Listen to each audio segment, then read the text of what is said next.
विश्वानदेव सवितरुदेवतानि परासु यद्भद्रं तन्नयासु। ॐ भद्रं कर्णेभिः शृणुयाम देवा भद्रं पश्येमाक्षिभिर्यजत्राः स्थिरैरङ्गैस्तुष्टुवांसुस्तनूभिर्व्यसेमहि देवहितं यदायुः। वेद प्रेमियों, सुधी श्रोताओं, संप्रति हम सब ऋग्वेद के पंचम मंडल के छठे सूक्त की व्याख्या में प्रवेश करने जा रहे हैं। इस सूक्त में 10 मंत्र हैं। सभी मंत्र पंक्ति नामक छंद में निबद्ध हैं। मंत्र दृष्टा ऋषि वसुश्रुत आत्रेय और देवता अग्नि हैं। इस सूक्त के प्रथम मंत्र का शीर्षक है विश्रामप्रद अग्नि से प्रचुर अन्न धन हेतु प्रार्थना। अब संबंधित मंत्र का सर्वप्रथम सस्वर पाठ हो जाए।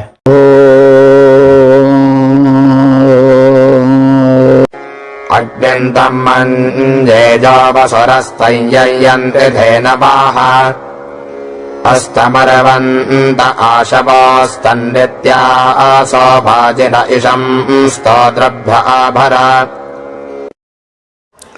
इस प्रथम मंत्र में सांध्य वेला में यज्ञ वेदी में प्रदीप्त होने वाले अग्नि का स्तवन है। अग्नि की व्याप्ति सांध्य वेला में सर्वत्र हो जाती है। घर घर में दीपक जल उठते हैं और उस युग की मान्यता के अनुसार यज्ञवेदी में अग्नि का भी प्रज्वलन होता है। तो उसी वातावरण का चित्रांकन किया गया है।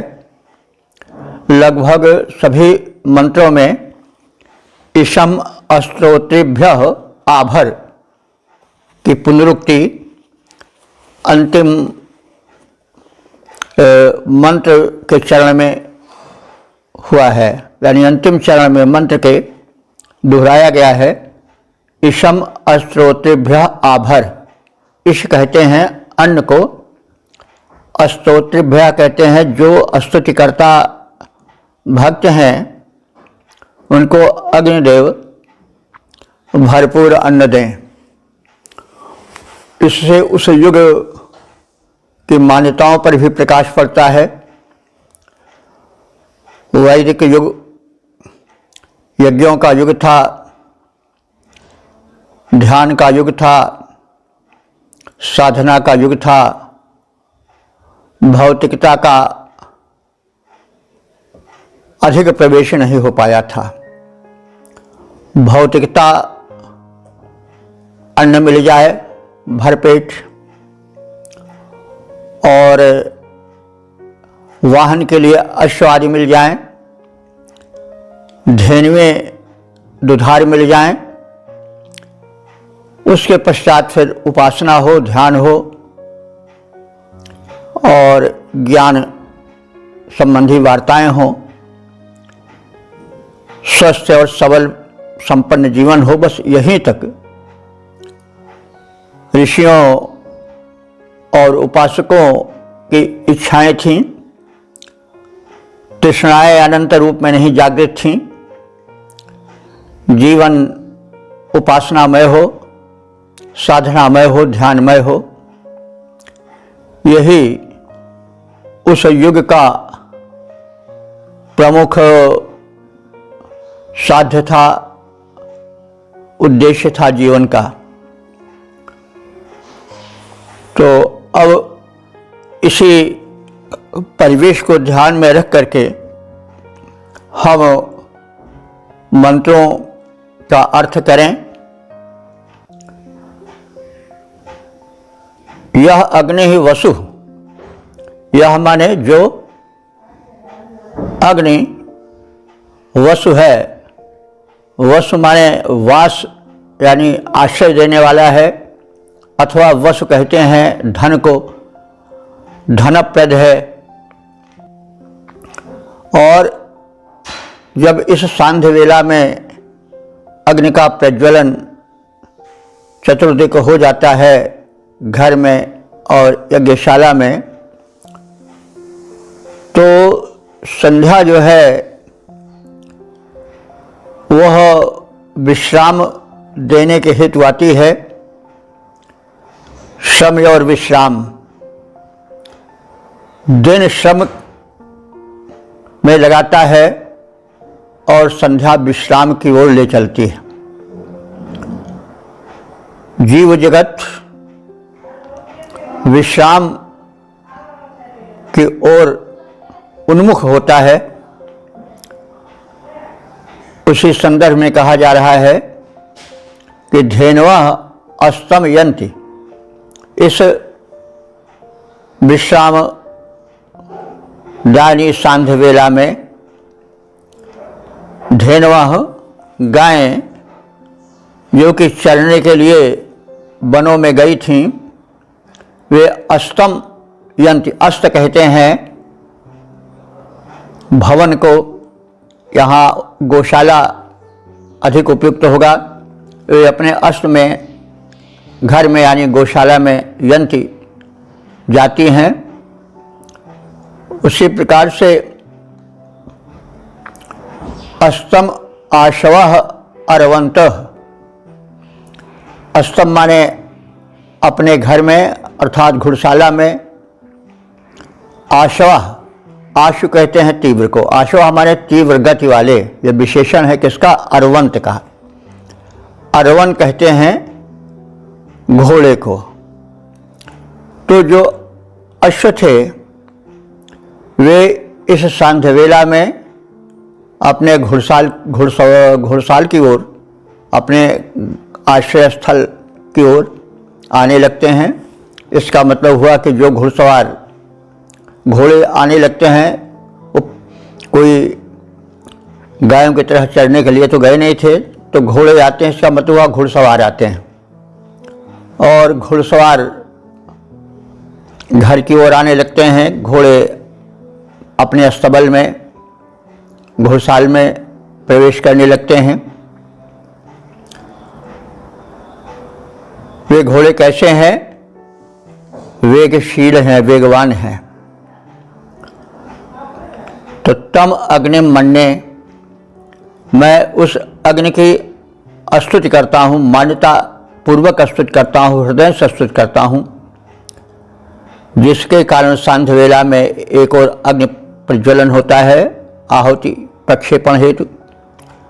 दूसरी ओर जो है वो धेनुएं अपने गौशाला में, अश्व अपने अस्तबल में आना प्रारंभ हो जाते हैं। और इस सांध्य वेला में जो साधक है, जो अग्नि का उपासक है, वो अग्नि देवता से कहता है कि हे देव, अस्तोतेभ्यः इशम आभर। आप हम स्तुतिकर्ताओं के लिए, उपासकों के लिए इशम, इश कहते हैं अन्न को, आभर माने भरपूर दो, भर दो। हे अग्नि देवता, आप हम स्तुतिकर्ताओं को, उपासकों को पर्याप्त मात्रा में अन्न प्रदान करो, हमारा घर प्रचुर अन्न संपदा से भर दो। तो अग्निदेव सबके आश्रय स्थल हैं। श्रम से थकित जीव जगत विश्राम की मन स्थिति में आने लग जाता है। जिस अग्नि को प्रदीप्त जानकर यज्ञवेदी में, घर घर में दीप रूप में प्रदीप्त जान करके गोधूली वेला में गायें अपने बाड़ों में, अपने निवास स्थान में, गौशाला में आने लग जाती हैं। अश्व जिन्हें, जिस अग्नि को प्रदीप्त जानकर, सांध्य वेला को समझकर अपने घुड़साल की ओर लौट पड़ते हैं तो घोड़े तो घुड़सवार के अधीन होते हैं। अश्वार, जिसको असवार कहते हैं, तो यानी जो असवार हैं अथवा घुड़सवार हैं, वे अपने घर की ओर लौटने लगते हैं। ऐसे अग्नि की मैं स्तुति करता हूँ जो सांध्य बेला में अंधकार में तम के उदर को बिदार कर प्रकाशित होते हैं। यज्ञवेदी में और घर आंगन में उन समर्थ अग्निदेव से हम स्तुतिकर्ता प्रचुर मात्रा में अन्न धन की कामना करते हैं। अग्निदेव सबके आश्रय हैं, अग्निदेव सबके आश्रय हैं। ठौर ठिकाना दुनिया पाती, उनको जान प्रदीप्त धेन में अपने बाणों में है आती। सायं उन्हें प्रदीप्त जानकर अश्वशाला में आते। ऐसे अग्नि अन्न पूरा दें, हम स्तोता गुण गण गाते। ओम वेद प्रेमियों, सुधी श्रोताओं, संप्रति हम सब ऋग्वेद के पंचम मंडल के छठे सूक्त के दूसरे मंत्र की व्याख्या में प्रवेश करने जा रहे हैं। मंत्रदृष्टा वसुश्रुत आत्रेय, छंद पंक्ति और देवता अग्नि है। शीर्षक है विश्रामप्रद अग्निदेव। अब संबंधित मंत्र का सर्वप्रथम सस्वर पाठ हो जाए।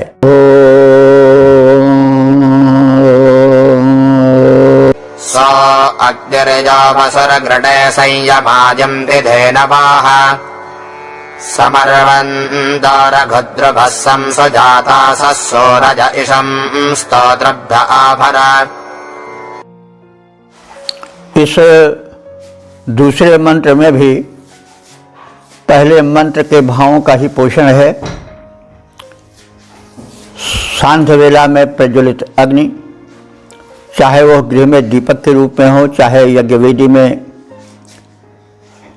उठती हुई अग्नि की लपटों के रूप में हो, वे सुखद हैं, विश्रामप्रद हैं। तो यह वसु, यह माने जो अग्नि, वसु माने आश्रय प्रदाता है। यम धेनवः सम आयांति, जिसको देख करके गायें अपने गौशाला में आने लगती हैं। सांध्य वेला में वन में चरती हुई गायें घर की ओर लौट पड़ती हैं। वे देखती हैं कि यज्ञशाला में अग्नि प्रज्वलित है, घरों में दीपक प्रज्वलित हैं, अग्निदेव का ही सर्वत्र प्रसार है। अंधकार के छाती को चीर करके अग्निदेव प्रज्वलित हो रहे हैं। और इसी सांध्य वेला में रघु ध्रुव अर्वंतः समयान्ति। रघु ध्रुव माने तेजी से दौड़ने वाले, शीघ्रता से दौड़ने वाले, सरपट दौड़ने वाले। अब देखिए रघु शब्द है तो, और ध्रुव हमारे दौड़ने वाले, तो रघु जो है वो शीघ्रता बोधक शब्द है। अब शीघ्रता का अर्थ लोग भूल गए हैं, क्योंकि उसका प्रयोग लौकिक संस्कृत में भी उस अर्थ में नहीं होता जिस अर्थ में वैदिक संस्कृत में है। वैसे रघु कहते हैं कि जो शीघ्रता से कार्य को निपटा दे, जो उसी में छोटे से कार्य में हृदय लगा रहे, उसी में उलझा रहे, वह अच्छा नहीं माना जाता है। जो क्रियमाण कर्मों को शीघ्रता से निपटा दे, वो अच्छा माना जाता है। तो ये कालिदास ने रघुवंश में लिखा भी है कि दिलीप ने अपने पुत्र रघु का नाम रघु इसलिए रखा कि वे कार्य को बड़ी जल्दी निपटा देते थे। तो ऐसा रघुम चकार ऐसा लिखा हुआ है रघुवंश में। तो रघु नाम इसलिए पड़ा कि वे कार्य को बड़ी शीघ्रता से निपटा देते थे, क्योंकि दीर्घ सूत्रता एक दोष है। दीर्घ सूत्रता कहते हैं बड़ी देर तक उसी छोटे से काम में उलझे रहना। तो रघु का अर्थ मूल रूप में होता है शीघ्रता से कार्य कर देना। तो अब यहाँ अश्व के विशेषण रूप में रघु प्रयुक्त हुआ है। तो रघुद्रवः माने तेजी से शीघ्रतापूर्वक दौड़ने वाले, अर्वंतः माने घोड़े, सम माने वे भी सम्यक रूपेण अपने घुड़शाला की ओर, अस्तबल की ओर चल पड़ते हैं। तो घोड़े अपने आप क्या चल पड़ते हैं, घुड़सवार आने लगते हैं। सुजातासह सूर्यः सम, और जो सुजाता माने उत्तम कुलोत्पन्न है, सुजात उत्तम कुलोत्पन्न, सूर्य, सूर्य कहते हैं विद्वान को, सूर्य बहुवचन है विद्वान, विद्वद्गण। तो जो कुलीन विद्वद्गण हैं वे अग्नि उपासना हेतु यज्ञ वेदी के निकट आ जाते हैं, अथवा अध्ययन भी हो सकता है दीपक के प्रकाश में, कीर्तन भजन भी हो सकता है। तो जो विद्वान हैं वे और जो कुलीन हैं, यानी उत्तम कुल में उत्पन्न विचारशील हैं, वे अग्नि के संपर्क में आ जाते हैं, यानी यज्ञ कर्म में लग जाते हैं, या दीपक के प्रकाश में अध्ययन आदि में लग जाते हैं, आदि आदि कुछ भी जो उपयुक्त हो समझा जा सकता है। और इस बेला में सह अग्नि गृह, उस अग्नि की सभी लोग स्तुति करते हैं। अब यह उस समय का वातावरण है जबकि यज्ञ जीवन का हर गृहस्थ का एक अनिवार्य कर्म था। ऐसा माना जाता है कि उस समय राजाज्ञा थी कि कम से कम प्रातः और सायं तो अवश्य अग्नि का प्रज्वलन हो और आहुतियाँ डाली जाएं। तो वो आज के वातावरण में तो नहीं हो रहा है, लेकिन दीपक तो जल ही जाते हैं, वो भी अग्नि ही हैं। तो इस सांध्य वेला में अग्नि के प्रज्वलन में जो विद्वद्गण हैं, जो कुलीन उपासक हैं, वे अग्नि के स्तुति में अथवा भजन पूजन में लग जाते हैं। स्तोत्रेभ्यः इशम आभर, वही इशम स्तोत्रेभ्यः आभर जो अंतिम चरण है मंत्र का, वो यहाँ भी दोहराया गया है। तो ऐसे अग्निदेव जो कि उपास्य हैं, वे स्तुतिकर्ताओं को भरपूर अन्न प्रदान करें। जो अग्नि आश्रय प्रद हैं, तो जो अग्नि आश्रय प्रद हैं, जिस अग्नि के पास प्रज्वलन काल समझकर अथवा दीपक के प्रकाश को जलता देखकर सांध्य वेला का पूर्ण आगमन की सूचना पाकर के गायें लौटने लगती हैं और द्रुतगामी अश्व जिसके पास जाते हैं, यानी अग्नि के प्रज्वलित रूप को देखकर उस ओर चल पड़ते हैं, यानी घुड़सवार लोग भी अपने घर को लौटने लगते हैं। कुलीन विद्वान उन अग्नि के पास जाते हैं, अग्नि उपासना हेतु अथवा भजन कीर्तन हेतु। उस अग्नि की सभी लोग स्तुति करते हैं, सभी भजन कीर्तन यज्ञ आदि में लग जाते हैं। प्राय सांध्य वेला में अन्य कर्म वर्जित हैं। सोनाया और यह सांध्य वेला उपासना के लिए उपयुक्त मानी जाती है और अग्नि के साथ उपासना होती है। तो इस प्रकार से स्तोतागण स्तुति कर्म में रत हो जाते हैं। तो अग्निदेव से प्रार्थना है कि वे स्तुतिकर्ताओं को, उपासकों को भरपूर अन्न प्रदान करें ताकि वे सुखी समृद्ध जीवन बिता सकें, यज्ञादि कर्म कर सकें, दान आदि कर सकें। तो जो अग्नि देवता आश्रयप्रद जिनके समीप जाति गायें, द्रुतगामी अश्व समूह सुभग जिसके समीप सत्वर जाएं, विद्वान कुलीन निकट जाते पावक स्तुति गुण गान करें। स्तोताओं को अग्निदेव भरपूर सदन प्रदान करें।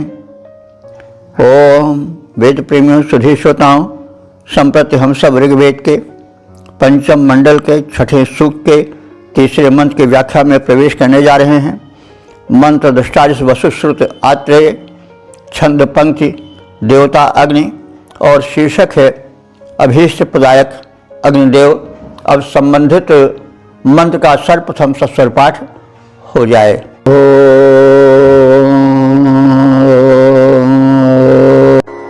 अग्निर्हि वाजिनम् विषय ददाति विश्वचर्षणिः अग्निराजे स्वाभवम् सप्रीतो जाति वार्यमिषम् स्तोत्रभ्य आभरा। इस तीसरे मंत्र में अग्निदेव से अभीष्ट की प्रार्थना है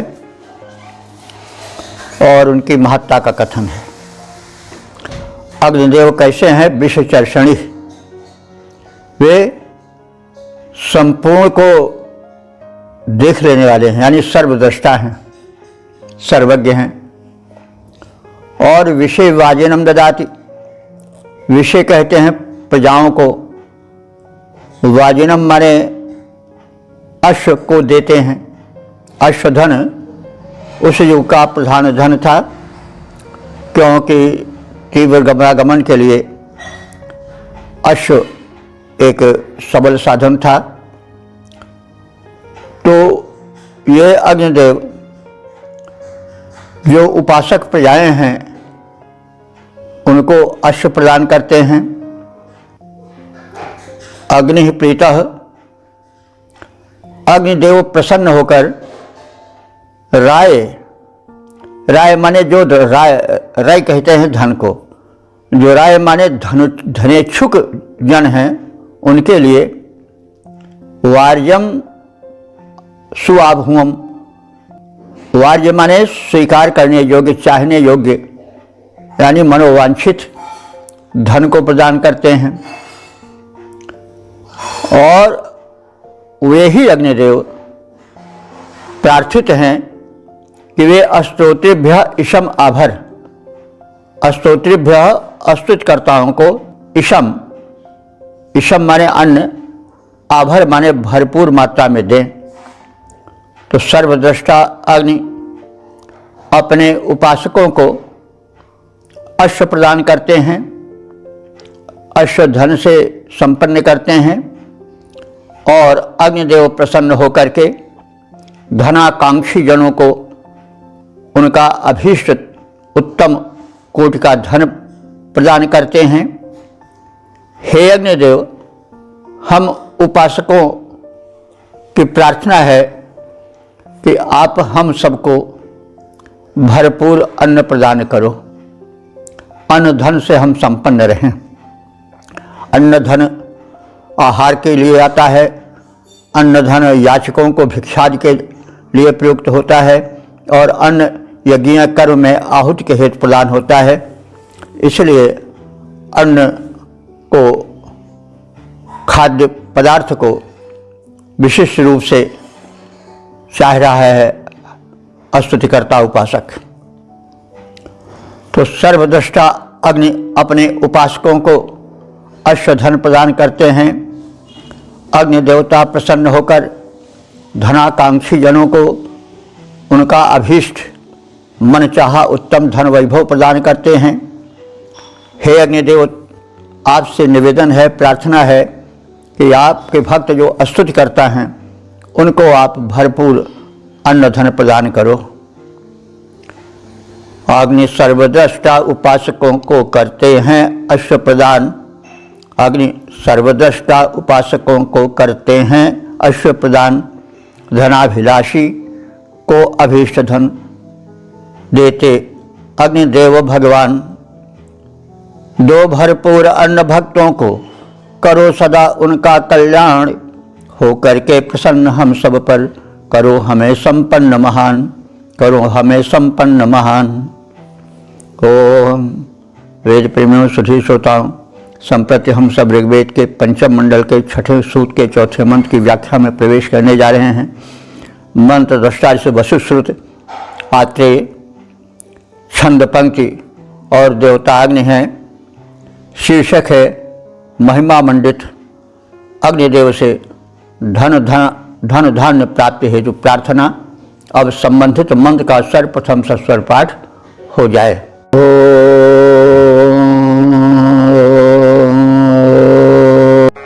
आते अग्न इधेमहि द्युमन्तं देवाजरम् यद्धस्यादे पनीजसे समिद्दीदयति द्यवेशं स्तोत्रभ्य आभरा।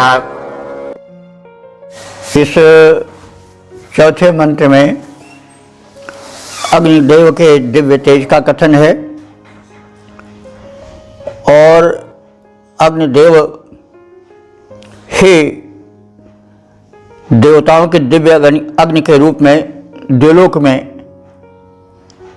सूर्य रूप में प्रकाशित होते हैं। तो अग्नि की महिमा का कथन है, उनका महिमा मंडन है। अग्नि और सूर्य में मौलिक एकता प्रतिपादित है। द्युलोक में देवताओं की अग्नि सूर्य हैं, ऐसा भाव प्रकाशित हुआ है। देव अग्नि, हे दिव्य अग्नि देवता, द्युमंतम अजरम ते, तुम द्युमंतम माने दीप्तिमान हो, अजरम माने जरा दोष से रहित हो, क्योंकि अग्निदेव को बुढ़ापा नहीं आता। जैसे वे बहुत पहले सृष्टि के आदि में प्रज्वलित थे, जो दीप्ति उनमें तब थी वही दीप्ति आज भी है। तो इसलिए वे जरा दोष से रहित हैं। जरा बहुत बड़ा दोष होता है, बुढ़ापा आ जाता है तो फिर मनुष्य कुरूप हो जाता है और वार्धक्य जरा भयम कहा भी गया। बुढ़ापा में जो है वो मनुष्य पर आघात करता है, उसका रूप, उसका बल हरण कर लेता है। लेकिन जो अग्निदेव हैं वे दिव्य बने रहते हैं, द्युमंतम, दीप्तिवान बने रहते हैं और उन्हें जरा दोष क्षीण नहीं कर पाता है। वे सदैव योग ही रहते हैं। तो अजरम ते, तुम्हारा रूप जो है वो अजर है, बुढ़ापा के दोष से रहित है। तुम तेजस्वी हो और जरा रहित हो इधि में हम तुम्हें चारों ओर से प्रज्वलित करते हैं, यानी यज्ञ वेदी में तो प्रज्वलित करते ही हैं, और गृह कक्ष में, घरों में तुम्हें दीपक रूप में सर्वत्र प्रज्वलित करते हैं। तो तुम्हारी महत्ता, तुम्हारी उपयोगिता हमारे हृदय में बसी हुई है। तुम हमारे लिए परमोपयोगी हो। हम तुम्हें सर्वत्र प्रज्वलित करते हैं। ते श्यापनी यशी समिति, तेरा वो प्रशंसनीय तेज। ते पनीयसी समित, पनीयसी माने तेजस्वी, प्रशंसनीय, तेज। दिव्य दीद्यति, दिव्य माने द्विलोक में, दिव्यति माने दीप्त होता रहता है। द्विलोक में सूर्य बनकर हे अग्निदेव तुम्हारा ही व्यापक तेज विद्यमान रहता है। इस प्रकार से अग्नि और सूर्य में साम्य दिखाया गया है भी, क्योंकि सूर्य अग्नि का प्रचंड गोला है तो वह भी सूर्य ही। कभी पृथ्वी भी सूर्य में ही लगी थी, और प्रारंभ में लोग विद्वान बताते हैं कि जब किन्हीं कारणों से सूर्य से पृथ्वी टूटी, अलग हुई, तो वह लाखों वर्ष तक अग्नि के गोले के रूप में ही दृश्यमती होती रही। आज भी अग्नि की एक विशाल परत धरती के भीतर है। धरती पर वो सैकड़ों मील तक धधक रही है, अब भी ज्वालामुखी इसके प्रमाण हैं। तो अग्नि का ही प्रारूप व्यापकता लेकर सर्वत्र है। अग्नि के विभिन्न रूप हैं। अग्नि हमारे यज्ञशाला में प्रदीप्त होती है, आहुतियाँ ग्रहण करती है, वातावरण का शोधन करती है, हमारे गृहों में दीपक बनकर प्रकाश फैलाती है, शरीर में जठरांग बनकर निवास करती है, और वही दिव्य लोक में, द्युलोक में सूर्य बनकर संपूर्ण सौर जगत को संभाले रहती है। वही अग्नि ही का सब कुछ प्रसार है चारों ओर। तो अग्नि की महत्ता के संदर्भ में कहा जा रहा है कि हे देव अग्नि, हे दिव्य अग्निदेव, तुम द्युमंतम दीपयुक्त हो। अजरम ते यत्, तुम्हारा रूप वृद्धावस्था के दोष से मुक्त है। तुम प्रशंसनीय तेज वाले हो। तुम इस भूलोक में प्रज्वलित होते हो, साथ ही साथ दिव्य माने द्विलोक में भी तुम सूर्य बन करके प्रकाशित होते हो। और हे ऐसे महिमा मंडित अग्निदेव, तुम स्तोत्रेभ्यः ईशम आभर, स्तुतिकर्ताओं को, उपासकों को ईशम, ईशम माने अन्न, आभर माने भरपूर मात्रा में दो। हे दिव्य अग्निदेव, तेजस्वी और नित्य युवा बने रहने वाले देव, तुम्हें जब हम चारों ओर प्रज्वलित करते हैं तब तुम्हारा प्रशंसनीय तेज चारों ओर जगमगाता है। भूलोक के साथ ही साथ द्युलोक में भी तुम सूर्याग्नि बन करके प्रकाशित होते रहते हो। तुम्हारा व्यापक प्रसार कहीं कोमल, कहीं प्रबल रूप में दिखाई पड़ता है। ऐसे महिमा मंडित अग्निदेव, तुम हम उपासकों को भरपूर अन्न प्रदान करो, क्योंकि उपज में भी अन्न का, उपज में भी अग्निदेव का बड़ा हाथ रहता है। अरे अग्निदेव, सूर्यदेव सब एक ही हैं, इन्हीं के कारण तो वृष्टि भी होती है, इन्हीं के कारण अंकुरण भी होता है ऊष्मा से, गर्मी से, और फसलें बढ़ती हैं और परिपक्व होती हैं। फल फूल सब अग्नि की ही देन है। तो इसीलिए अग्नि को एक प्रबल देव के रूप में माना गया है ऋग्वेद में, और इंद्र के बाद सर्वाधिक सूक्त अग्निदेव को ही समर्पित हैं। तो ऋषियों ने अग्नि की व्यापकता, उसकी वैज्ञानिकता को समझा था और उसे मंत्रों में प्रकट किया, और उपासकों को संदेश दिया कि तुम अग्नि का सदुपयोग करो और सुखी और समृद्ध जीवन व्यतीत करो। तो हे दिव्य अग्निदेव, तुम तेजस्वी हो, तुम नित्य युवा बने रहने वाले हो, तुम्हें जरा दोष व्याप्त नहीं होता है, तुम चारों ओर प्रज्वलित होते हो,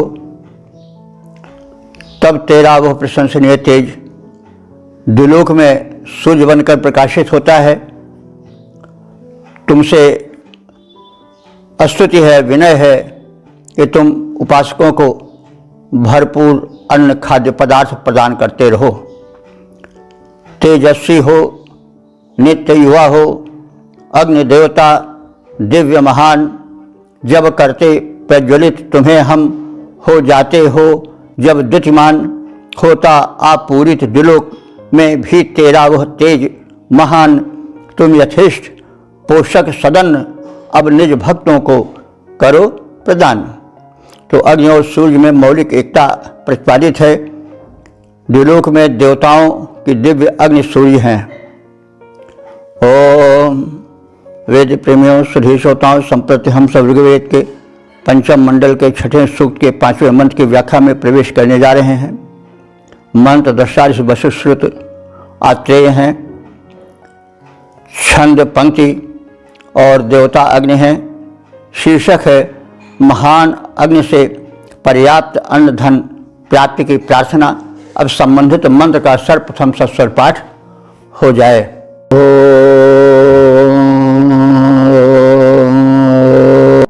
आते अग्नरचा हविः शोजिषस्पते सुश्चन्द्रदस्मविष्पदे हव्यभाट्तुभ्यं होजथ इशं स्तोत्रभ्य आभरा।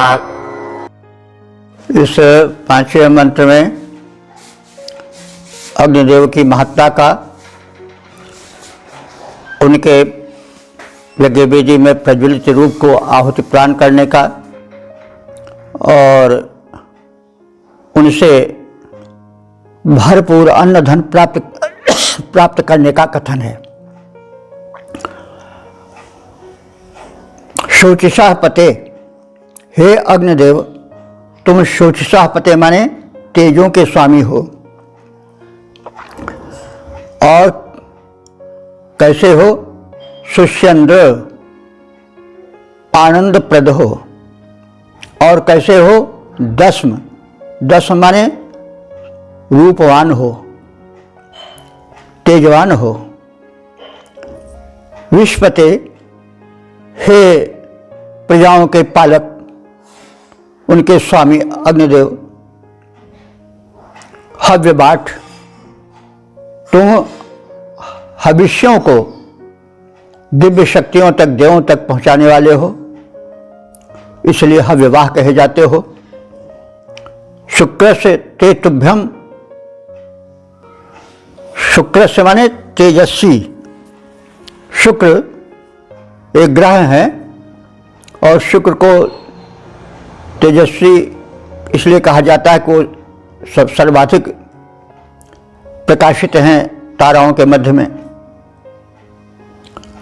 तो यहाँ पर और प्रायः जो ऋग्वेद के मंत्र आए हैं उनमें शुक्र का प्रयोग जो है वो ग्रह के रूप में नहीं है, तेजस्वी के रूप में है।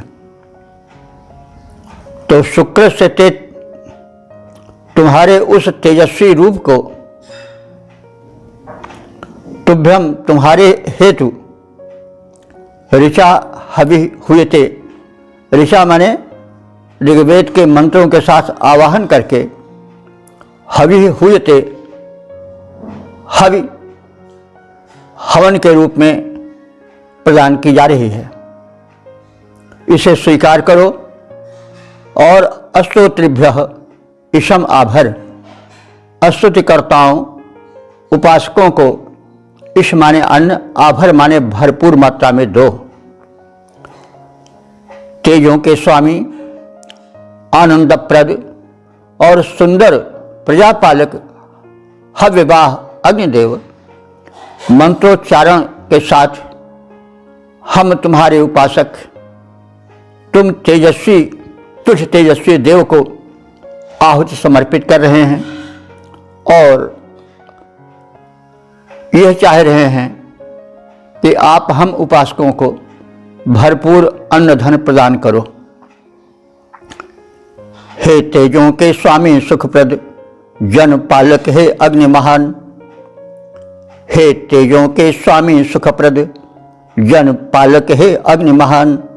हव्य वहन देवों तक करते हव्यवाह तुम हो छविमान। मंत्रोच्चारण सहित तुम्हें हवि अर्पित करते देव सुजान। अपने प्रिय उपासकों को तुम करो अन्न भरपूर प्रदान, करो अन्न भरपूर प्रदान। ओम वेद प्रेमियों सभी श्रोताओं, संप्रति हम सब ऋग्वेद के पंचम मंडल के छठें सूक्त के छठें मंत्र की व्याख्या में प्रवेश करने जा रहे हैं। मंत्र दृष्टा ऋषि वसुश्रुत आत्रेय, छंद पंक्ति और देवता अग्नि है। शीर्षक है पोषक अग्नि से अन्न धन प्राप्ति हेतु प्रार्थना। अब संबंधित मंत्र का सर्वप्रथम सस्वर पाठ हो जाए।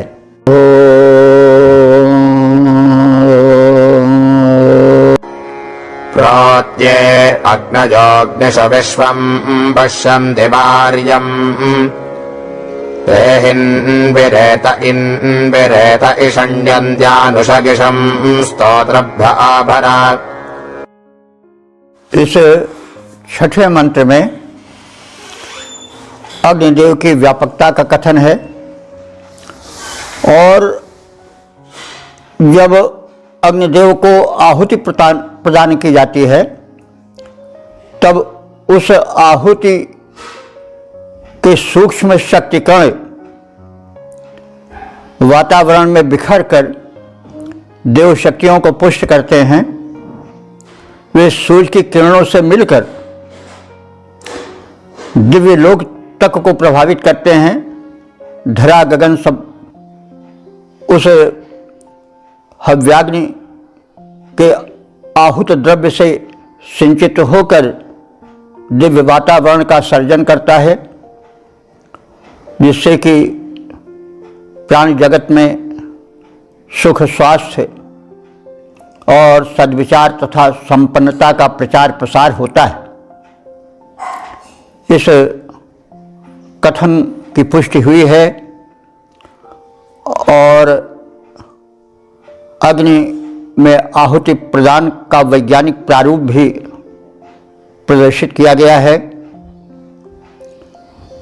अग्नि पर यज्ञ पर वेदों में बड़ा जोर दिया गया है, क्योंकि यज्ञ में जो आहुति प्रदान की जाती है वो औषधीय होती है और उस धूम से चारों ओर एक दिव्यता का प्रसार होता है। प्रदूषण, जो कि प्राणी जगत का सबसे बड़ा शत्रु है, उसका विनाश होता है और अग्नि में आहुति से निकलने वाले जो सूक्ष्म शक्ति कण हैं वो विश्व का कल्याण करते हैं।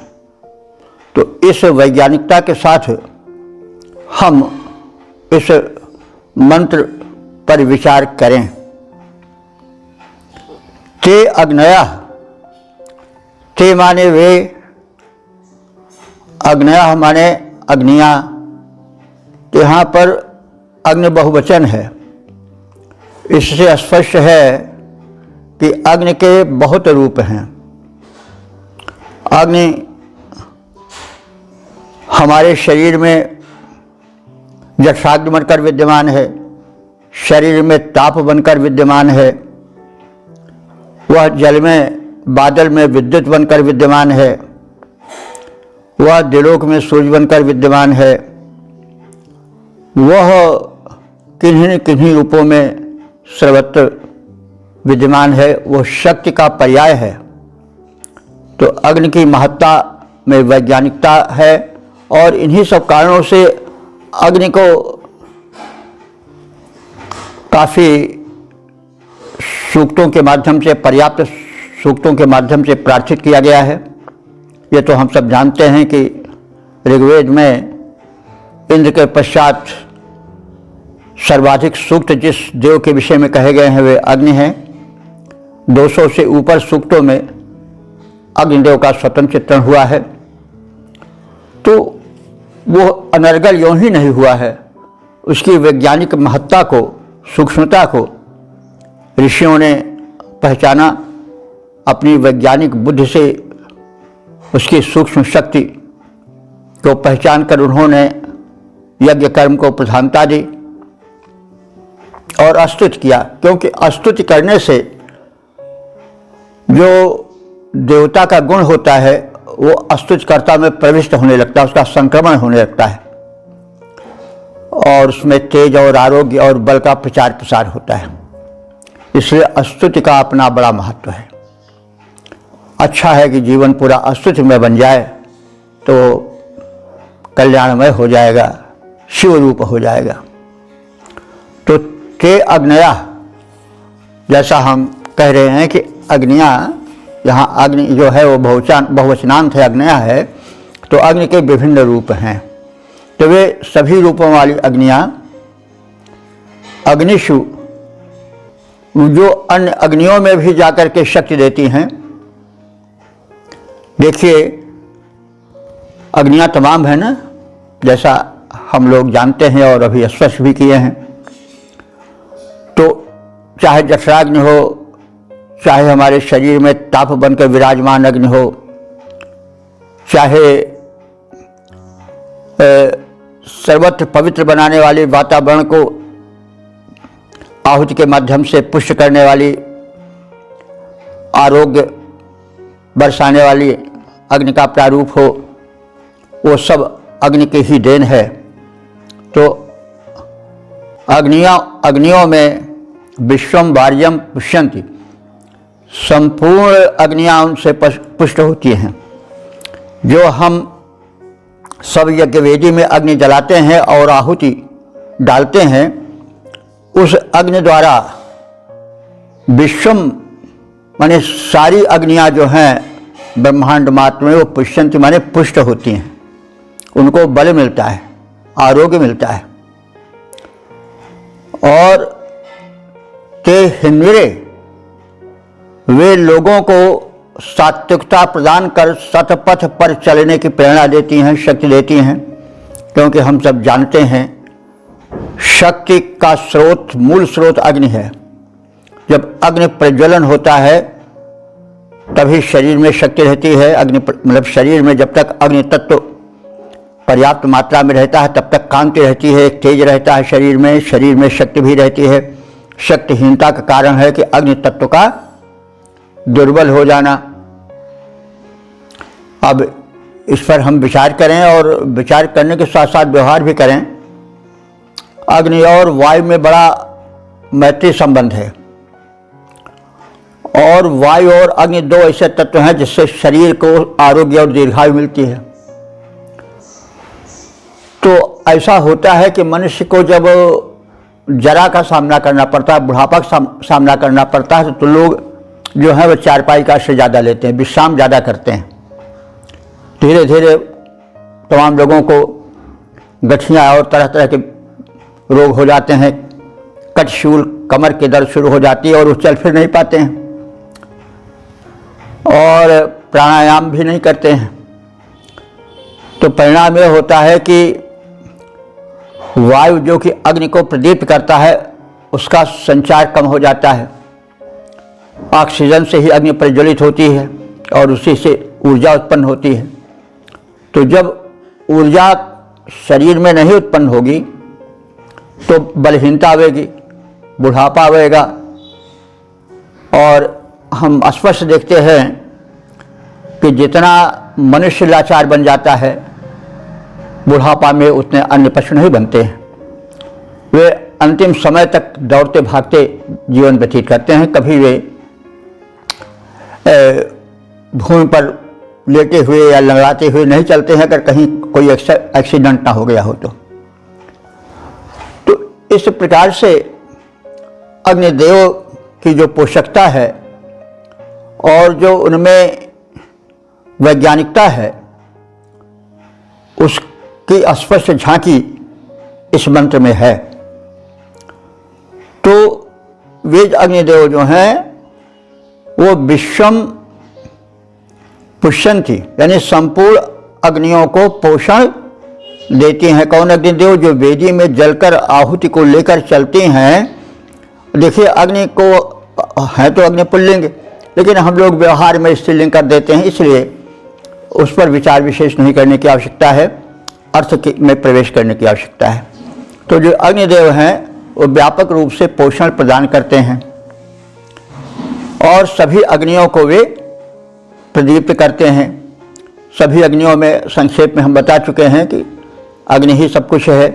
शरीर में भी है, शरीर के बाहर भी है, मर्त्यलोक में भी है, अंतरिक्ष में भी है विद्युत बन करके, और द्विलोक में सूर्य बन करके है। तो अग्नि ही का प्रचार प्रसार है सर्वत्र।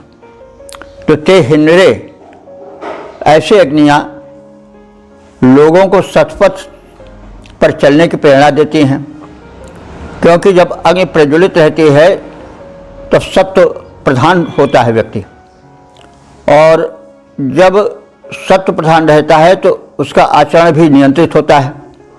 इसीलिए जिन लोगों की अग्नि दुर्बल हो जाती है वे लोग चिड़चिड़े हो जाते हैं, शक्तिहीन हो जाते हैं, और प्राय हम देखते हैं कि बूढ़े लोग ज़्यादा चिड़चिड़ाते हैं, क्योंकि उनकी अग्नि जो है वह क्षीण हो जाती है। तो अग्निदेव जो हैं वे प्रेरक हैं।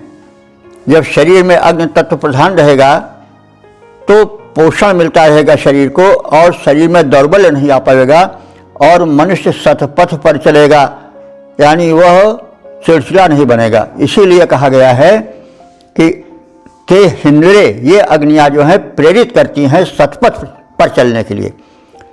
क्योंकि जब क्रोध आ जाएगा, जब दुर्बलता आ जाएगी, जब चिड़चिड़ापन आ जाएगा, तो हम वचन से ही नहीं सही बोल पाएंगे, कर पाएंगे, और फिर काम भी कैसे हो पाएंगे।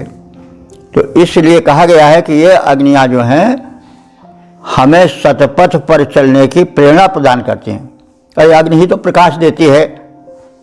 प्रकाश जब आता है तभी तो हम आगे भी बढ़ पाते हैं। कोई सत्कर्म जो होता है दीपक जला करके ही होता है। तो कहने का मतलब अग्नि का महिमा मंडन किया गया है, और ऐसे नहीं किया गया है, उसमें प्रचुर वैज्ञानिकता है। अग्नि की उपासना संपूर्ण उपासना है, और यदि हम अग्नि को संपूर्ण रूप से समझें और उसके उपासक बने रहें तो तमाम दोषों से हम मुक्ति पा लेंगे। दोष, दुख, दारिद्र्य अग्नि के उपासना से दूर होगा। तो वे अग्नि जो है इन्वेरे माने प्रेरक हैं। जब शरीर में अग्नि तत्व रहता है, शक्ति का संचार रहता है, तो कर्म करने के, अग्रसर होने की एक प्रेरणा जगती है। हम आगे बढ़े, तेज चले, नहीं तो हम चल ही नहीं पाएंगे। जब अग्नि का पूरा संचार शरीर में नहीं रहेगा, दोष हो जाएगा। तो जहाँ अग्नि नहीं पहुँचते वहाँ विकार जम जाता है, और फिर वह तरह तरह के रोग पैदा करता है। वह चलने फिरने तक को दुर्लभ बना देता है, और मनुष्य पंगु बन जाता है। तो इसी आशय में कहा गया है कि अग्नि जो है वे इंद्रिय माने प्रेरक हो जाते हैं, क्योंकि वे शक्ति बन करके संचरित होते हैं और हमें सत्कर्म करने के लिए प्रेरणा देते हैं। इसी आशय को प्रकट करने के लिए इन शब्दों का प्रयोग हुआ है। ते ईशण्यन्ति, वे अग्निदेव जब ईशण्यन्ति माने अन्न की आहुति की इच्छा करते हैं, यानी जब उन अग्नि में आहुति पड़ती है तो वे स्तोत्रिभ्य, तब वो स्तोताओं का परम कल्याण करते हैं। और अग्नि की वे आहुतियाँ और उनसे निकले हुए शक्ति कण चारों ओर फैल जाते हैं, कल्याण कारक हो जाते हैं। और अंत में कह रहा है उपासक ऋषि, जैसा सभी मंत्रों में दोहराया गया है, ईशम स्तोत्रिभ्य आभर, हे अग्निदेव तुम स्तुतिकर्ताओं को, उपासकों को भरपूर अन्न प्रदान करो।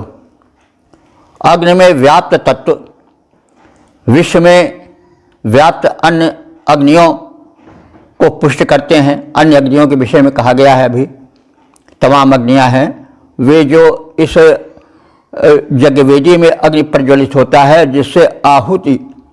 जिसमें आहुति डाली जाती है, उससे निकले हुए सूक्ष्म शक्ति का सभी प्रकार की अग्नियों में जिनका अभी कथन किया गया है, वे व्याप्त होकर के उसको पुष्ट करते हैं, उसमें सात्विकता और आरोग्य का संचार करते हैं। वे लोगों को, यानी अग्निदेव लोगों को सतपथ पर प्रेरित करते हैं, क्योंकि शक्ति के रूप में, सात्विकता के रूप में वे शरीर में निवास करते हैं, स्वास्थ्य प्रदान करते हैं। इसलिए मनुष्य सतपथ पर चलता है और तदर्थ समृद्धि और तदर्थ सामर्थ्य पाता है। और आहुति की अग्निदेव इच्छा करते हैं ताकि मानव कल्याण हो। उसमें यानी आहुति के द्वारा जो शक्ति के कण उत्पन्न होते हैं, उनका चारों ओर वातावरण में प्रसार हो जाए और दिव्य शक्तियाँ संतुष्ट जाएँ और दिव्य शक्तियों के संयोग से बना हुआ शरीर स्वस्थ और सात्विक हो। तो ऐसे अग्निदेव से हम स्तोतागण, स्तुतिकर्ता, उपासक प्रार्थना करते हैं कि वे हमें समृद्ध जीवन, दानशील, यज्ञशील जीवन बनाने के लिए भरपूर अन्न प्रदान करते रहें। भौतिक अग्नि पुष्ट करते जो अन्य अग्नियाँ विद्यमान, भौतिक अग्नि पुष्ट करते जो अन्य अग्नियाँ विद्यमान, सतपथ पर प्रेरित करते हैं, देते हैं आनंद महान। आहुति देकर आहुति के इच्छुक अग्निदेव, आहुति के इच्छुक आहुतियों से करते वे जग का कल्याण, अग्निदेवता अस्तोता को करें अन्न भरपूर प्रदान।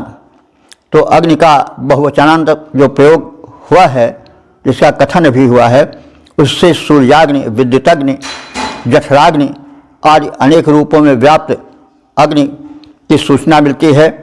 अग्नि में डाली गई आहुति सूक्ष्म होकर जब सूर्य किरणों के साथ फैलकर जल जंगम जगत का कल्याण करती है, तो आरोग्य और आयुष्य का प्रचार प्रसार होता है, मनुष्य स्वस्थ जीता है और दीर्घायु प्राप्त करता है। तो इस प्रकार से अग्नि उपासना की वैज्ञानिकता की भी झलक इस मंत्र में देखी जा सकती है। हम लोग अग्नि की उपासना करें, अग्नि का संरक्षण करेंगे तो निश्चित है कि हम सुखी और स्वस्थ जीवन बिताएंगे, समाज भी सुखी और स्वस्थ होगा। आज इस वैदिक सूत्र सिद्धांत को भुला करके लोग प्रदूषण फैला रहे हैं अग्नि के द्वारा, पेट्रोल जला करके और अन्य चिमनियों के माध्यम से जो दूषित धूम निकल रहा है, उससे कराह रहा है पर्यावरण प्रदूषण से, और उसमें सांसें लेने वाला व्यक्ति सुखी कैसे रह सकता है, क्योंकि जब स्वास्थ्य नहीं रहेगा तो सुख भी नहीं रहेगा। तो इस प्रकार से अग्नि उपासना की वैज्ञानिकता को भी ध्यान देना चाहिए। यज्ञ केवल ऐसे धार्मिक किसी धर्म का एक अंग नहीं है, वो तो धर्म से जोड़ करके उसमें श्रद्धा अधिक डाल दिया जाता है, लेकिन वास्तव में जो धर्म है वो वैज्ञानिकता लिए होता है। तो इसलिए अग्नि उपासना, अग्नि में आहुति डालना, अग्नि को सर्वभावेन संरक्षित रखना, अग्नि के व्यापक रूप को पहचानना,